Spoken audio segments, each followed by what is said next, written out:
Hola, ¿qué tal? Un gusto saludarle una vez más en esta edición nocturna. Su servidor Andrés Ramírez le saluda. Vamos de inmediato a hacer un repaso por nuestra agenda del día. Algunos de los temas, uno de ellos tras la sentencia de absolutoria a Celso Gamboa. Ahora la pregunta es, ¿qué falta para saber cuándo se va o no, cuándo se extradita a Estados Unidos? Vamos a contarle. Casi 10.000 rayos en 6 horas marcaron un récord en el Valle Central, pero hay una particularidad que se la vamos a contar en esta edición nocturna. La mayor parte de estos rayos son de nube a nube. ¿Esto qué significa? Bueno, lo va a explicar una experta en vivo en cuestión de minutos. Y hay una polémica por la aparente intromisión de la municipalidad en la devolución de placas que bajó el tránsito en Puriscal. Le vamos a contar. Al menos 100 personas estarían involucradas en bandas que usan el acetileno para atacar, según proyección de los expertos. Los cuidacarros se expanden en San José, intimidan a los conductores y a las autoridades y poco o nada pueden hacer, por lo menos hasta lo que hemos consultado. Calculan unos 200 solamente en San José. Y el jefe del Estado Mayor del Ejército israelí da el visto bueno al plan de Netanyahu, su primer ministro, para ocupar Gaza. Comenzamos.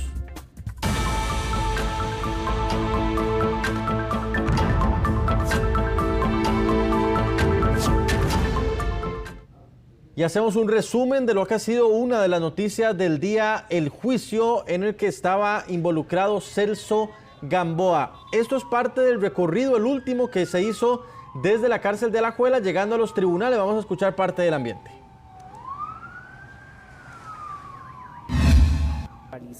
El sistema informático o de gestión, pero en el último se alude a la eliminación de Araya. Ok, vamos aquí con la sentencia. Ahora tenemos ahí al juez penal de Hacienda.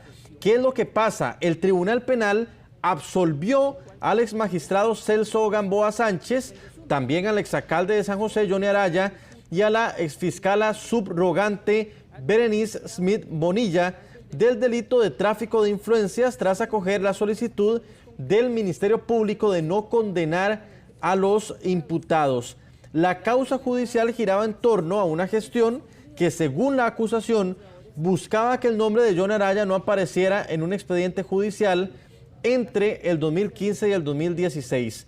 Gamboa se mantiene detenido en el marco de un proceso de extradición que Estados Unidos tramita paralelamente, de aquí que fuera el único que no salió por las puertas del edificio, sino a bordo de una unidad blindada, que es la que vimos anteriormente, del organismo de investigación judicial. Vamos a escuchar qué es lo que está diciendo, qué es lo que dijo el juez penal en su sentencia.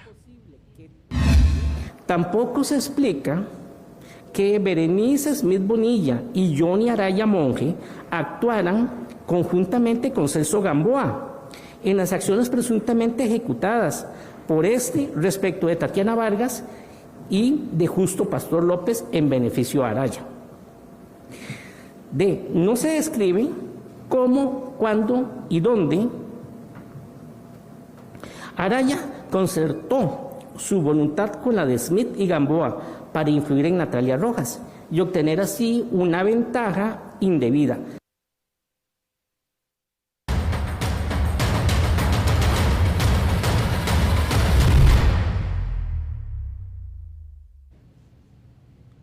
Nos enlazamos a esta hora de la noche con don Eduardo Acuña, ex juez de la República, abogado penal. Don Eduardo, primero que todo, muchas gracias en medio de su agenda que se conectara con nosotros a esta hora de la noche. Y creo que la primera pregunta con la que quiero empezar es cómo interpretar lo que pasa hoy, un resumen para que la gente lo termine de comprender. Buenas noches.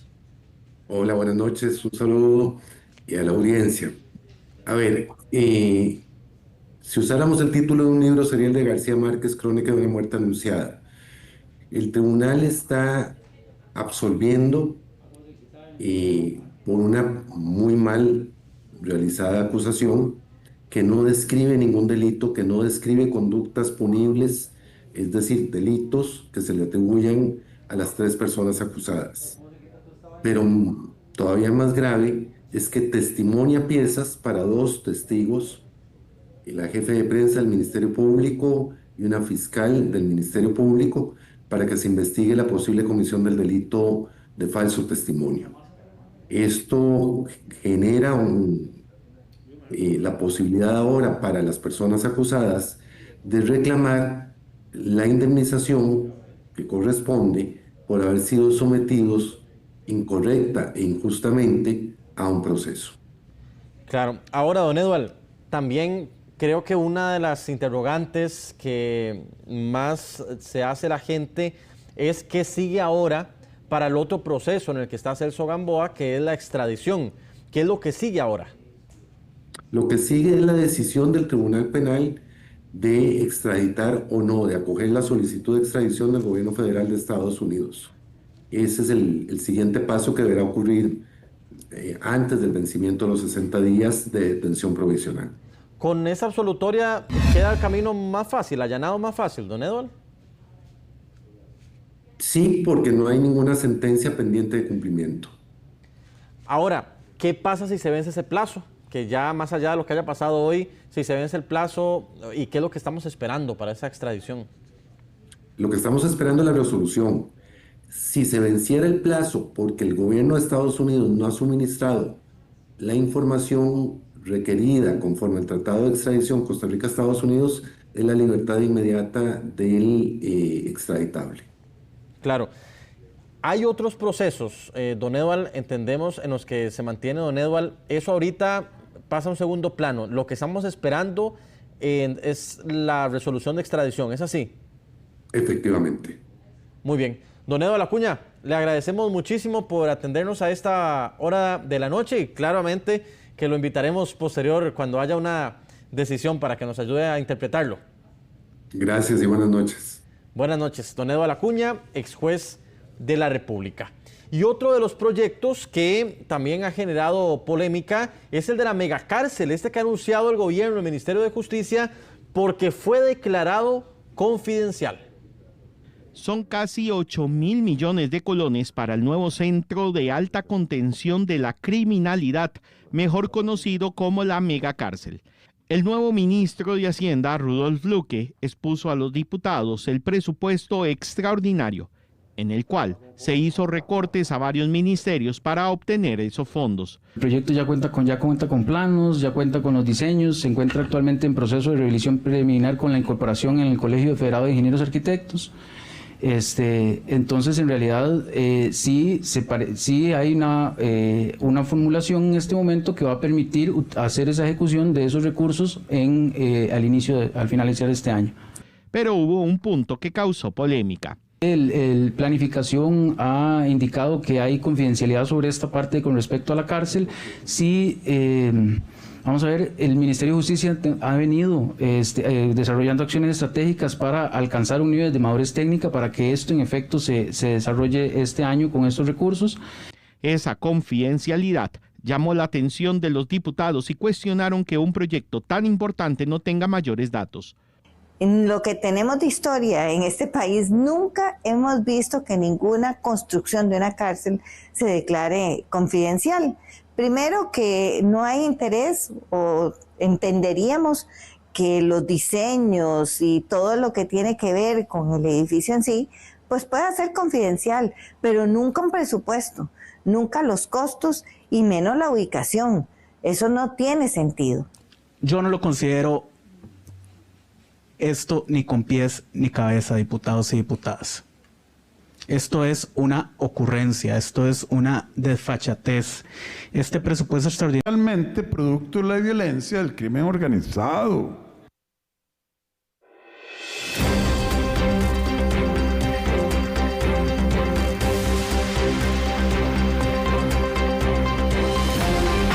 Y atención, porque hay una fuerte polémica en Puriscal por una supuesta intromisión de la municipalidad para devolverle placas a la gente que ya había quitado la policía de tránsito. Esta es una polémica que nos fuimos a conocerla. ¿Qué es lo que está pasando? Jeffrey Naranjo en directo nos informa. Jeffrey, buenas noches. Buenas noches. Bueno, contarles un poco de esta controversia que se ha desarrollado en los últimos días en el cantón de Puriscal y ha generado bastante debate en los ciudadanos de este lugar, pero que perfectamente podría suceder también en su comunidad o en cualquier parte del país, pues un acto tan cotidiano para oficiales de tránsito como bajarle las placas a unos vehículos, en este caso en Puriscal, culminó con 4 denuncias y hasta un proceso judicial abierto ante la Fiscalía de Transparencia y Anticorrupción. Se trata de 2 personas a las que les bajan las placas los policías de tránsito municipales y después estas placas se las devuelven la administración municipal, lo cual generó de inmediato un enfrentamiento entre la municipalidad, estos oficiales de tránsito, quienes aseguran que un gobierno local no tiene las potestades de devolver las placas de vehículos, sino que esto corresponde únicamente al COSEBI. Pero ¿qué responde la municipalidad y qué dicen incluso algunas de las personas de la comunidad afectada? Veámoslo en detalle a continuación. El retiro de placas de 2 vehículos en Puriscal terminó en una denuncia ante el MOP, otra ante la Procuraduría General de la República, una más ante la Auditoría Municipal y un proceso judicial abierto en la Fiscalía de Transparencia y Anticorrupción. Todo empezó por unos trabajos en una ruta cantonal, en urbanización Los Lagos, donde según la Policía Municipal se bajaron las placas a 2 vehículos que aseguran bloqueaban el paso. Aparentemente unos vehículos obstruyendo la vía pública, en el cual no permitía el acceso a los habitantes del lugar. Varios vecinos nos expresan de que eso fue chorreado un día jueves de la semana pasada. Nosotros actuamos un día lunes y habían pasado 4 días de que la losa se había chorreado y efectivamente al ver los vecinos que las estructuras metálicas se levantaron y que la chompipa y los camiones del municipio también ingresaron sobre la losa que aparentemente estaba fresca, entonces ellos creían que ya de por sí ya la losa estaba seca y se podía transitar, y es por esa razón que las personas estaban bastante incómodas, porque si vieron que la municipalidad levantó las estructuras no sabían el por qué razón seguir teniendo esa limitación de acceso al lugar. Una de las vecinas, sin embargo, que prefirió no mostrar su identidad, mencionó a Noticias Repretel que la calle estaba cerrada y la acción no procedía. Una persona de la comunidad, parece, llamó a la policía municipal sin informarles que se estaba realizando este trabajo. Al parecer, cuando la policía municipal llega al lugar, tampoco verifican que la calle efectivamente estaba cerrada, entonces proceden al retiro de placas. Las placas, si bien es cierto, fueron retiradas, se devolvieron al día siguiente. Desconozco cuál es el puesto de la persona que las devolvió, pero fue un funcionario de la municipalidad y nos pidieron disculpas porque había sido un error de comunicación. ¿Puede o no una municipalidad devolver placas de vehículos cuando esta potestad, según la ley de tránsito, corresponde al COSEBI? Este parece ser el centro de esta disputa, aunque el gobierno local dice ampararse en la ley de administración pública, donde en el artículo 152 respalda la potestad de revocar actos administrativos. No obstante, la alcaldía no pudo referirse de forma amplia a este caso, ya que está en vía judicial. El pueblo puriscaleño tiene información, sabe del proyecto que se involucró de construcción de losa, sabe un poco también del tema de los funcionarios, y ahora esperamos a que la investigación se haga con la mayor eficiencia de parte de la Fiscalía. Les indicó, y siendo partícipes estaban protegiendo el activo municipal para que no se transitara por ese sector. Y bueno, surge todo lo que ya más o menos han emitido varias redes sociales. Noticias Repretel consultó a un abogado en temas de tránsito sobre las potestades de devolución de placas. La devolución de placas retenidas solo puede hacerse mediante el COSEBI, quien es el ente autorizado por ley para realizar dicho trámite. Una vez que una placa haya sido retenida por un oficial de tránsito o un inspector municipal debidamente acreditado con código de tránsito, este deberá pasarla al COSEBI en un término de 3 días.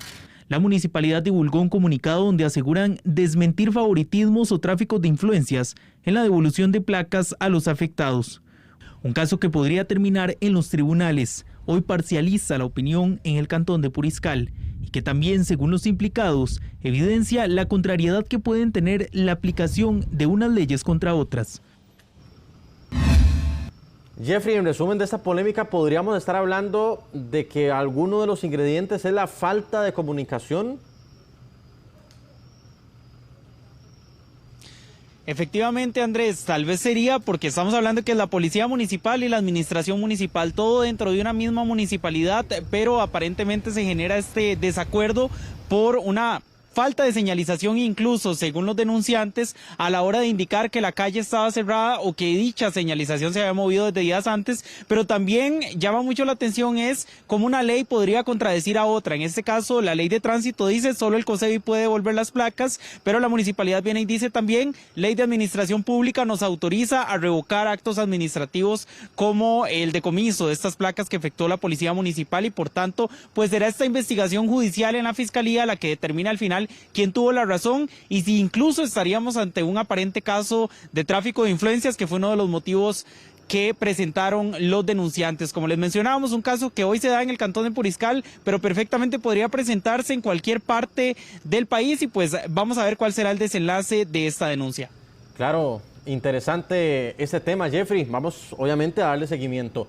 Pasamos a otro tema también en nuestro enfoque. Al menos 100 personas estarían involucradas en bandas que usan el acetileno para atacar, según la proyección de los expertos. ¿Cómo nació esta modalidad en el país? Ya tiene bastantes años. Rachel Matamoros en directo con el informe. Buenas noches.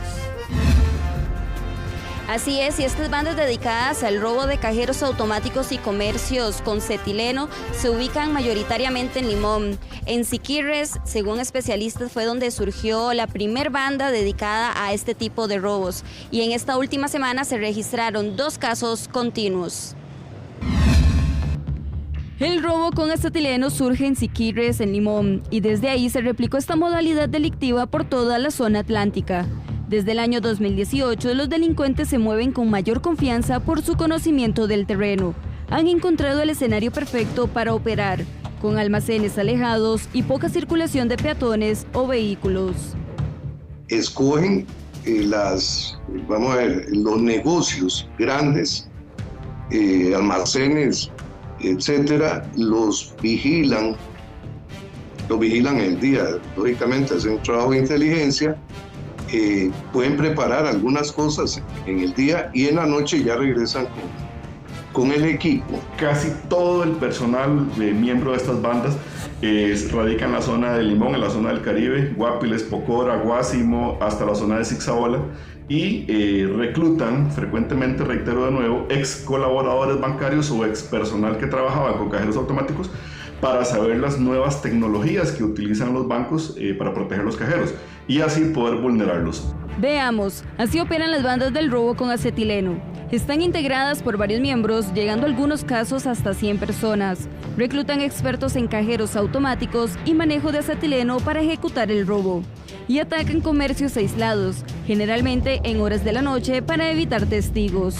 Se modernizan, se actualizan, compran equipos diferentes, cada vez más modernos. Por ejemplo, ya no se utiliza únicamente el famoso equipo de acetileno, que es el que le dio el nombre a la banda, sino que compran equipos de láser o de plasma o de corte de plasma, que son extremadamente caros. Y estos son los equipos que están utilizando últimamente para poder vulnerar las capas de seguridad que tienen los cajeros automáticos.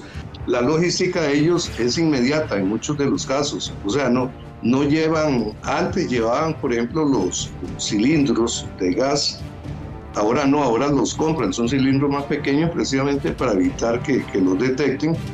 Compran las cizallas cerca del lugar donde van a trabajar, compran patas de chancho y otros aparatos que necesitan para ese trabajo. Recientemente, en menos de una semana, 2 casos se registraron en Limón, un robo en el Decra de Guapiles y otro en Cariari. Los investigadores señalan que el perfil de estos delincuentes suele ser de personas mayores de 25 años, con madurez y experiencia criminal, que muchas veces también están vinculados a otros delitos como venta de drogas y robos. Aunque el epicentro está en Limón y Guapiles, se han detectado 1 o 2 casos en San Carlos. Asimismo, otros grupos independientes estarían imitando este modus operandi, lo que dificulta identificar a los responsables directos.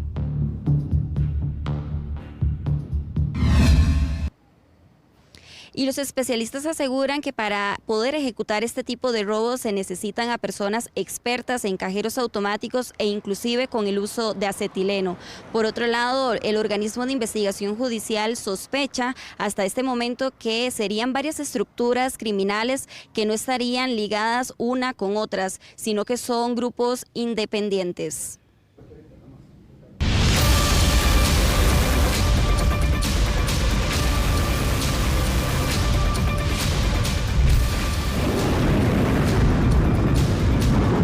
Nos enlazamos a esta hora con doña Ileana Mora. Ella es de hidrometeorología del ICE, expertos en todo este tema del que vamos a hablar ahora, doña Ileana, que es el de la rayería, el de las descargas eléctricas.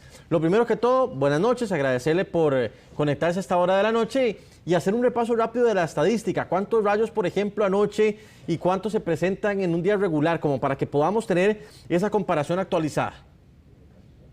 Claro, como les habíamos informado, entre las 8 de la noche y las 3 de la mañana, el sistema detectó más de 9.000 descargas atmosféricas. Sin embargo, quisiera como enfocarme en la rayería que se presentó durante todo el día, que no fue solo la de nube-nube, sino más bien la de nube-tierra, que es la rayería que usualmente presentamos, y ese día fue como más de 7.000 descargas atmosféricas. Claro, una cantidad importante. De hecho, quiero concentrarme en esto, doña Ileana, para que la gente entienda, porque incluso yo tuve que leer un poquito antes de la entrevista. ¿Qué significa una rayería nube a nube? ¿Cómo podemos describir este fenómeno? Bueno, el mayor porcentaje de descargas que usualmente se dan son de nube-nube, ¿verdad? Que se dan entre la nube-nube, entre nube el aire, y un porcentaje más pequeño es el que se da entre nube-tierra. Pero ese es el que le prestamos más atención por su afectación directa y los daños que nos puedan ocasionar. De nube a nube nos referimos también, ¿hay descargas en la misma nube? ¿Cómo es ese fenómeno?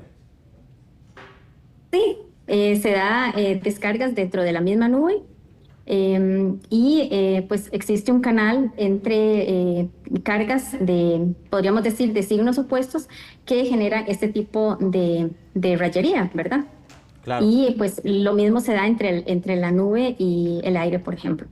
Claro. Y ahora me voy a devolver a lo que nos decía usted también, las descargas que finalmente llegan a impactar el suelo.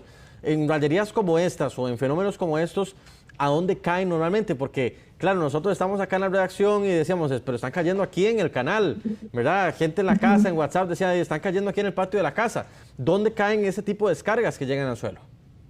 Sí caen, de hecho sí caen en el suelo. Muchas veces en los edificios, y los edificios tienen sus estructuras por donde se pueden dar, ¿verdad?, para llegar a tierra, pero generalmente sí caen en las distintas zonas en todo el país, en realidad. La afectación para el ser humano, por ejemplo, que está en exteriores, ¿cuál es la recomendación concreta para alguien que está fuera de casa, doña Ileana? Cuando las personas están a la intemperie o al aire libre, nosotros siempre les recomendamos buscar refugio. Si lo pueden hacer, ¿verdad? Buscar una casa o buscar alguna zona que sea segura. Nunca refugiarse debajo de un árbol. Alejarse de focos de agua también. Y de estructuras metálicas también se recomienda, ¿verdad? Como paradas de buses, por ejemplo. Sí, si yo estoy en la ciudad, pues entonces puedo meterme tal vez a una cafetería, a una iglesia, a algún restaurante, a alguna tienda. Una parada de autobuses no es tan segura porque realmente yo siempre estoy expuesta. Claro. Entonces, lo ideal es pues buscar un edificio cerrado donde pueda refugiarme. Claro, y para terminar, lo último, dentro de la casa hay riesgo, porque he escuchado historias, incluso conozco una señora que también tuvo una afectación por descarga eléctrica, teniendo la ducha abierta y bañándose. ¿Tener la ducha abierta o tubos abiertos dentro de la casa, o eso es un mito, doña Ileana? Sí, en realidad, cuando hay rayería, digamos una fuerte tormenta, es importante evitar realizar actividades con agua. También no andar descalzo. Otra recomendación puede ser alejarse de las ventanas Y también pues desconectar algunos equipos eléctricos, ¿verdad? Para prevención. Claro, o sea, no bañarse, por ejemplo, en ese momento. No bañarse, evitar estar lavando descalzo, platos, todo ese tipo de actividades, exacto. Claro, ¿y por qué descalzo también implica un riesgo dentro de casa? Descalzo es porque, digamos, si tal vez la persona está, no sé, mojada o digamos, si se diera algún tipo de rayería, pues la distribución de la descarga, del impacto fuera, podría de alguna forma impactar un poco esa corriente a la persona y entonces podría ser peligroso o más peligroso si está descalza que si está digamos, con calzado. Doña Eliana, muchísimas gracias por atendernos. Bueno, con mucho gusto. Experta del ICE sobre ese tema que sigue generando comentarios. Vamos a pasar a otro detalle que les adelantaba al iniciar la edición. 200 cuidacarros controlan prácticamente las calles de San José y las autoridades poco o nada pueden hacer. Ese es el momento en el que un cuidacarros fue grabado rayando un vehículo en Escazú, presuntamente en represalia porque el conductor se estacionó sin su permiso. Ocurrió en enero de este año. Con el auge de los parquímetros y el parque vehicular, los guachimanes conquistan aceras y calles como si fueran suyas. En Barrio Escalante, cada uno marca territorio. Ellos se separan las calles o las avenidas por sector y entre ellos se la turnan o se la rentan. Así como hay cuidacarros que hacen daño, también hay quienes trabajan por el bien. En este barrio conocimos a don Ricardo, quien no cobra ninguna tarifa fija. En un día bueno hace 30,000 colones. Estamos trabajando en la calle, es de acuerdo a lo que quiera dar el cliente, o sea, la voluntad del cliente. La policía municipal ha intervenido varias veces Escalante tras denuncias por intimidaciones. Pero aunque los ahuyentan del sitio, regresan a escena a las pocas horas. Si me contrata mi servicio para vigilar el vehículo, le garantizo que su carro no le va a pasar nada. A contrario de la interpretación del conductor, si no le paga la moneda, el carro podría ser vandalizado. En esta zona, algunos vigilantes cobran hasta 5,000 colones por parquear de noche. Y cuando hay conciertos, la tarifa se dispara hasta 10,000. Algunos usuarios se ven forzados a pagar. Pues como un mal necesario, ¿verdad? Porque es mejor eso a dejar el carro ahí a que esa misma persona tal vez por una represalia vaya a hacerte algo al vehículo. Pues hay muchos que dan un servicio y en realidad no están cuidando nada. El ministro de Seguridad reconoce que tienen poco margen para intervenirlos. No puede ser que la gente quede extorsionada de que si usted no paga un cuidacarros, su vehículo va a ser rayado y dañado. Don Ricardo asegura que tiene un carnet de vigilante emitido por el Ministerio de Seguridad y con esto puede trabajar como cuidacarros. Yo estoy autorizado por la fuerza pública. Mientras ellos no hagan una ley que de retirar a los cuidacarros, entonces esto para mí es válido. Sin embargo, la policía municipal aclara que este carnet solo es válido para cuidar propiedades privadas y no espacios públicos. El director de la policía municipal cree que una solución sería regularizarlos. De pronto habría que buscar alguna especie de asociación colaborativa o cooperativizar algunos casos que puedan ser posibles para buscar una forma de regularizarlos con otras condiciones. Pese a la alta presencia de vigilantes en Escalante y la California, Distrito Carmen sigue entre los más golpeados por robos y taches en la capital. Las denuncias subieron a 113 en 2025, el año pasado fueron 90. En otros sectores del país, las denuncias se disparan cuando hay eventos masivos. A cargo de estos denominados guachimanes o cuidacarros, que posteriormente cuando llegan al lugar, se percatan de que el vehículo no se encuentra y al consultar a esas personas, muchas veces ya no se encuentran en el lugar o si se encuentran aún todavía, esto les dicen que ellos no observaron nada. El alcalde de San José pretende ampliar el horario de los parquímetros durante la noche para contraatacar la problemática, pero el plan aún está lejos de concretarse.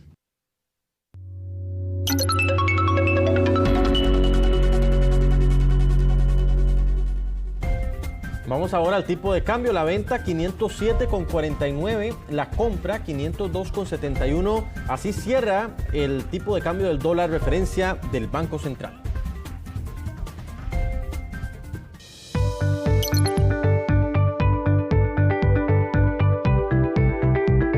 Y si usted está buscando trabajo o conoce a alguien que pueda estar buscando trabajo, tome nota para que asista a la Feria de Empleo que se realizará el próximo martes 19 de agosto en el campo ferial La Perla en Mercedes Norte de Heredia. Para poder participar, los interesados deben realizar un preregistro en el sitio web que se encuentra en Facebook de la Municipalidad de Heredia, para que de una vez lo busque. La feria será desde las 9 de la mañana hasta las 3 de la tarde y contará con la participación de empresas de la industria médica, manufactura, finanzas y servicio al cliente.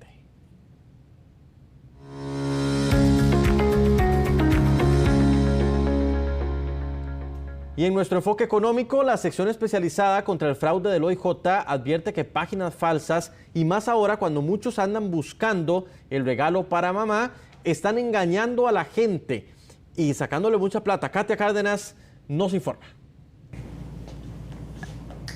¿Se imagina perder el dinero de todo su salario o de todos sus ahorros? Pues esto le ha pasado a muchas personas debido a estafas por medios digitales. Y es que en los últimos 6 meses se registran un aumento de un 80% en la cantidad de denuncias por estas estafas. Pero ¿cuáles son esos principales errores que cometemos? Cada vez, según indica el OIJ, los criminales usan medios más sofisticados para estafarnos. Acá le contamos todos los detalles.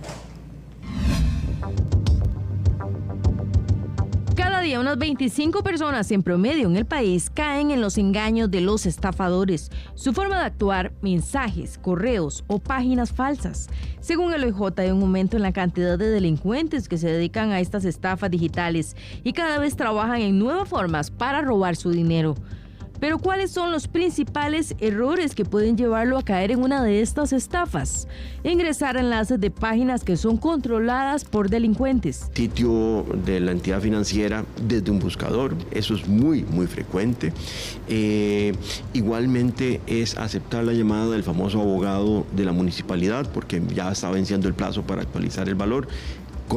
Corten esa llamada, ni siquiera la continúe porque nos van a rodar. Buscar en internet páginas de bancos en lugar de escribir la dirección completa y no verificar que sea la correcta. Al ingresar al sitio falso y dejar nuestros datos personales, ya dimos la llave para que le roben el dinero. Tenemos que tener claros y conscientes de que detrás de ese link hay toda una red criminal. Los datos sensibles que yo ingreso ahí de mi cuenta bancaria, usuario, contraseña, token, clave dinámica, OTP, de inmediatamente un criminal lo está utilizando en la página real y está inscribiendo cuentas en mi cuenta bancaria y moviendo todo mi dinero. Cuando recibimos un mensaje o llamada en la que le presionan por información personal, nunca debe darla. Aunque parezca confiable, es mejor verificar antes. Todo lo que está en internet no lo hemos de creer. Yo considero que un 80% podría estar circulando en situaciones falsas en internet. Llámese páginas sociales, redes sociales, buscadores, páginas de empleo, páginas de búsquedas normales de cualquier situación que quiera yo averiguarme. Creo que podría tener una línea de ser ilegítima, de ser falsa. Solo en San José estiman que más de 4,000 personas fueron víctimas de una estafa digital en los últimos 6 meses. Recuerde, ante cualquier duda, consultar de inmediato su banco o institución financiera y, en caso necesario, interponer la denuncia ante el OIJ.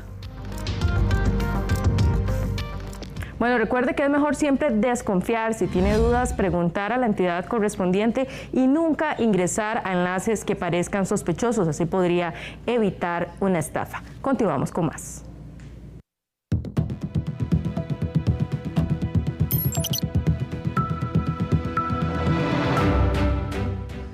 Bueno, ayer le presentamos prácticamente que la crónica de lo que vivieron cientos de personas entrando de noche a grabar, a presenciar la incandescencia del volcán Poás. De hecho, vamos a revivir estas imágenes y lo vamos a hacer junto a doña Jocelyn Duarte, ella es gestora de proyectos de la Fundación de Parques Nacionales. Buenas noches, primero que todo. Muchas gracias, Andrés. Buenas noches, ¿qué tal? Un placer saludarla e impresionado con lo que se vivió y lo que vio mi compañero Jeffrey Naranjo, qué dichoso, y ustedes ahí. ¿Qué fue lo más destacado de esta primera caminata mientras ya comenzamos a ver estas imágenes y a recordarlas, esta caminata nocturna en el Poás del fin de semana? Bueno, pues realmente lo que nos impresionó fue la energía que transmitían todos los participantes. Era una euforia, era un calor, unas ganas de verdad de presenciar el cráter y ver esa incandescencia en su máxima expresión, ¿verdad? Y también pues el clima estaba un poquito nublado al inicio, entonces también era aquella incertidumbre de si iban a lograr poder ver o no el cráter rojo. pero bueno, gracias a Dios se logró y las personas creo que tuvieron una reacción más allá de lo que esperaban. Claro, la Fundación Parques Nacionales, a ver, expliquémosle a la gente, lo hablamos fuera de cámara, no es que son un tour operador, todo lo contrario. Correcto, la Fundación de Parques Nacionales es una ONG que nació hace 46 años por la Procuraduría General de la República y a lo largo de este tiempo pues ha venido a ayudar y a fortalecer al SINAC como tal. Entonces, pues esa ha sido nuestra labor todo este tiempo, desarrollar diferentes programas y proyectos en materia ambiental, en educación, sensibilización y protección a la biodiversidad como tal. Se lo pregunto también porque cuando se supo de esa primera caminata, los boletos se fueron como pan caliente. Sí, se fueron volando. Realmente, bueno, pues yo hice la publicación al mediodía. Mi expectativa era que duraran unos 5 días tal vez, ¿verdad? Pero realmente en cuestión de 3 horas se fueron. Más de 600 cupos. Sí, se fueron. En 3 horas. Sí, correcto. Entonces fue una locura porque realmente yo estaba almorzando y no sé, eso que me dio la curiosidad y yo llegué y dije, voy a revisar cuántas personas tenemos inscritas. Y en pleno almuerzo, casi más bien, ¿verdad? Yo dije, Dios mío, ¿qué pasó? Se salió de control. Tenía demasiado, sí, yo dije, tengo que cerrarlo ya porque ya teníamos el cupo y teníamos 614 personas en ese momento. Y el cupo permitido eran 600. Uf. Entonces, realmente fue, para nosotros sorprendente la reacción. Yo tuve que comunicar inmediatamente de que estaba vendido, que estaba agotado. Y eso pues hizo que más bien las personas dijeran, ¿cómo? ¿Se agotó? Si yo apenas me estaba inscribiendo, iba a hacer esto, ¿verdad? ¿Qué hago ahora? Y bueno, el teléfono estalló y eran más de 1.500 mensajes de WhatsApp, de llamadas, increíble. Mensajes, fue una locura, pero también eso nos emocionó mucho de ver cómo pues el pueblo costarricense, ¿verdad? Tomó esa actitud positiva de querer conocer el Parque Nacional y por supuesto que apoyarnos. Justamente quería hacerte esa pregunta, Jocelyn. Si consideras que hay un nicho de turismo, porque cuando uno va a Nicaragua o a Guatemala puede hacer caminatas nocturnas en volcanes. Aquí las podemos hacer, afortunadamente, en un montón de lugares, porque Costa Rica tiene muchos lugares, desde Monteverde hasta a la zona sur, etcétera. Pero particularmente en volcanes, hacer caminatas nocturnas, ¿crees que este es un nicho que podría aprovecharse? Bueno, pues inicialmente este tipo de actividades surgen porque el SINAC se ve en la necesidad de combatir tantos ingresos ilegales que se han dado en los diferentes parques nacionales y específicamente en los volcanes como tal, ¿verdad? Porque esto sucede en Irazú, en Arenal, en Turrialba, ¿verdad? Esto es un tema de no terminar, ¿verdad? Entonces hemos tenido que luchar contra eso y ahí es donde se surge la necesidad de levantar la mano y pedir esa colaboración a la Fundación de Parques Nacionales, ¿verdad?, para hacer este tipo de actividades y, por supuesto, pues combatir esa ilegalidad, ¿verdad?, sensibilizarlos, darles la oportunidad de que conozcan estas bellezas, ¿verdad?, esa magia, esa mística que guardan los parques de noche, pero de una manera responsable y en totalmente legalidad, ¿verdad?, dentro del marco, digamos, de protección y de conservación del Parque Nacional. Claro, y lo digo porque qué bonito que pudiera seguir esta actividad desarrollándose en las noches. Claro. ¿Lo ven viable? Bueno, eso no es una decisión que nosotros podamos tomar. Realmente el SINAC es el que toma las decisiones. Ellos ven si es viable o no en el control y en las medidas, ¿verdad?, de lo que pueda estar dentro de cada uno de los parques nacionales. Y pues ellos, en el momento en que tomen esa decisión, nosotros vamos a estar preparados para recibirlos, atender la solicitud, ¿verdad?, y poder hacer el programa con el proyecto. ¿Ustedes tienen comunicación con ellos? Sí, claro. Trabajamos estrechamente por el convenio que nos aguarda. Me imagino que en esa caminata que hemos estado viendo quedaron satisfechos. Sí, gracias. O sea, por lo menos como costarricense y amante del turismo puedo quedar con una esperanza. Bueno, pues yo creo que hasta yo misma guardo eso en el corazón porque, bueno, pues hay más de 3,000 personas que quieren asistir, entonces realmente es una locura. A eso iba, o sea, hay gente que está esperando, que estamos esperando una segunda caminata ahí y que estamos en la fila, ahí en la lista de espera como cualquier persona. Y no sabemos si todavía se va a realizar o no. Sí, correcto. Nosotros, bueno, pues como le digo, la Fundación siempre está anuente en apoyar, ¿verdad? Pero también respetamos las decisiones y el control de lo que lleva el sistema como tal, ¿verdad? El SINAC. Entonces, al final, pues, si la decisión de ellos es no realizar otra caminata, pues también es por un tema de prevención, cuidado, ¿verdad? Siempre tanto del área protegida como de las personas. Entonces, creo que eso es lo principal, no va solo en función del turismo, de irlo a ver, ¿verdad?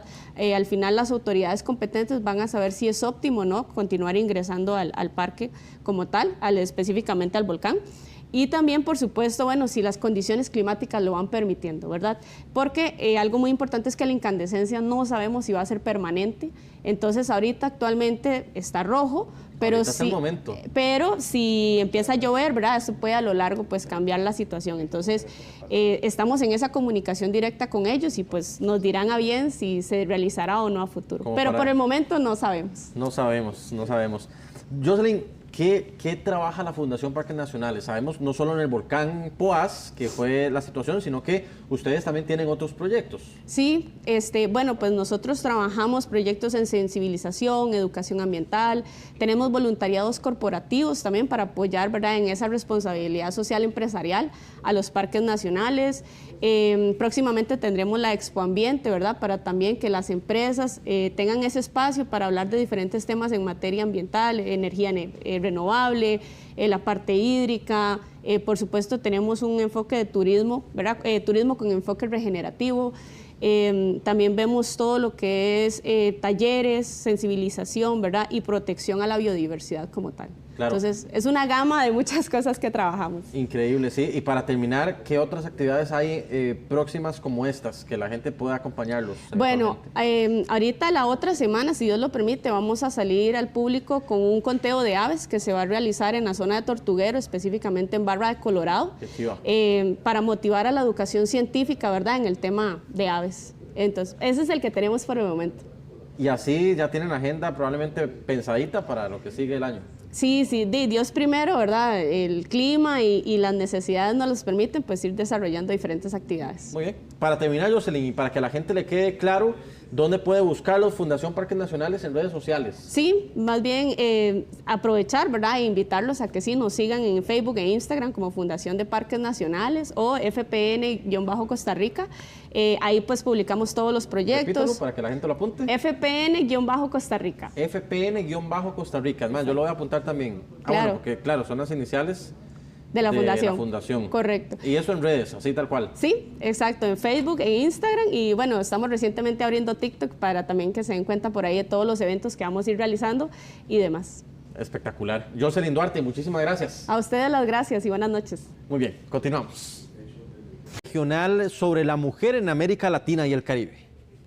La presidenta de México, Claudia Sheinbaum Pardo, inauguró la 16ª Conferencia Regional sobre la Mujer de América Latina y el Caribe, donde dijo que es necesario reconocer la lucha de todas las mujeres que históricamente han sido relegadas. Reconocernos a todas, no importa en qué espacio estemos, es fundamental. Y reconocer a aquellas que históricamente han sido denigradas, abandonadas, es tarea de todas nosotras. Y quiero decirles que sé que no solamente es tiempo de mujeres en México, sino es tiempo de mujeres en el mundo entero. La mandataria mexicana también detalló ante parlamentarias de otros países de la región los cambios en beneficio de las mujeres que ha implementado desde su llegada a la presidencia de México, como la cartilla de derechos de las mujeres que se reparte en todo el país y los ajustes en la Constitución para reconocer la igualdad sustantiva. En el Congreso dije: no llegó sola, llegamos todas las mujeres mexicanas, pero no las mujeres de nuestra generación solamente. Llegamos con nuestras bisabuelas que no pudieron estudiar porque se decía que las mujeres y las niñas no debían de ir a la escuela. Llegamos con nuestras abuelas que nos abrieron el camino, con nuestras madres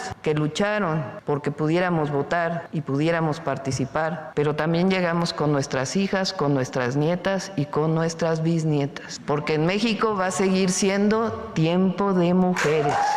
Por su parte, José Manuel Salazar, secretario ejecutivo de la CEPAL, destacó que por primera vez la conferencia de mujeres esté ocurriendo en un país liderado por una mujer. También habló de la importancia de las acciones que realiza esta organización por el bien de las mujeres y que la CEPAL ha acompañado a los estados y a las organizaciones de la sociedad civil en la construcción de una agenda regional de género única en el mundo. Es un hito que sea la primera vez en medio siglo que la Conferencia Regional sobre la Mujer de América Latina y el Caribe es recibida por una presidenta, la doctora Claudia Sheinbaum. Presidenta, su liderazgo es testimonio de la voluntad de México en todas sus instituciones, el valor insustituible de la igualdad de género y la paridad en todos los ámbitos del poder público. Este encuentro intergubernamental conjuga memoria con una ambiciosa propuesta de futuro, reconociendo los logros alcanzados en el último medio siglo, pero lanzando también un llamado urgente a la acción colectiva para cerrar las brechas de desigualdad que aún persisten. Además, el secretario de la CEPAL habló de que este foro fue el primero intergubernamental que nombró el derecho al cuidado y que ahora se busca avanzar hacia una sociedad del cuidado que priorice la sostenibilidad de la vida, el cuidado de las personas y del planeta. Finalmente, Sima Sami Bajous, directora ejecutiva de ONU Mujeres, reconoció el progreso logrado en la educación de las niñas y las políticas de igualdad. Sin embargo, advirtió que la igualdad de género aún enfrenta peligros y retrocesos debido al miedo y la misoginia. Mujeres sigue siendo, y el feminicidio sigue siendo una realidad, desgraciadamente, para muchas. Ahora no es tiempo de ser complacientes, ahora es tiempo de que todas luchemos contra esta lucha y poder enfrentar el camino hacia el frente juntas, como lo hacemos el día de hoy. Ninguno de los avances que hemos visto en los últimos 30 años hubiera sido posible sin el trabajo incansable de las feministas y de las organizaciones para las mujeres. En esta región, las mujeres en toda su diversidad siguen quebrantando el status quo. Los eventos y foros de la 16ª Conferencia Regional sobre la Mujer de América Latina y el Caribe se llevarán a cabo en la Ciudad de México hasta el 15 de agosto. Vámonos a Bolivia porque afronta elecciones. Por su sintonía, muchísimas gracias. Su servidor Andrés Ramírez le acompañó durante esta hora informativa. Que descanse. Feliz noche. Hasta luego.